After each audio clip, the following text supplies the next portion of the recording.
তো finally guys মই আছোঁ এতিয়া বৰঘোপাত আৰু বৰঘোপাৰ বড়োচুপাত আৰু আমাৰ গাঁৱৰ পৰা ওচৰতে আৰু ইয়াতে 64তম শ্ৰী শ্ৰী মা মনসা পূজাৰ মহা উৎসৱৰ আজিৰ পৰা আৰম্ভ আৰু এইটো 7 দিনীয়া কাৰ্যসূচী লৈ আজি আচলতে ইয়াতে আৰম্ভ কৰিছে আৰু ইয়াত ধুনীয়া এটা পৰিৱেশ বনাইছে। এইফালে শ্ৰদ্ধাঞ্জলিৰ কাৰণে আমাৰ জুবিন দাৰ ধুনীয়া এটা ফটো লগাইছে, বহুত দেখি বহুত ভাল লাগিছে।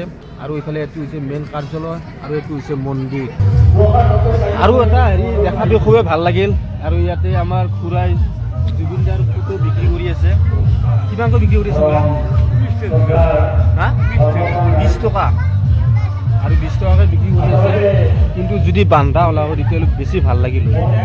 যি কি নহওক মই এখন লৈ ল'ম আৰু জুবিন দাৰ যিটিকে ফটো আৰু জুবিন দাৰ ফটো সকলে ৰাখিব লাগে সেইকাৰণে লৈ ল'ম।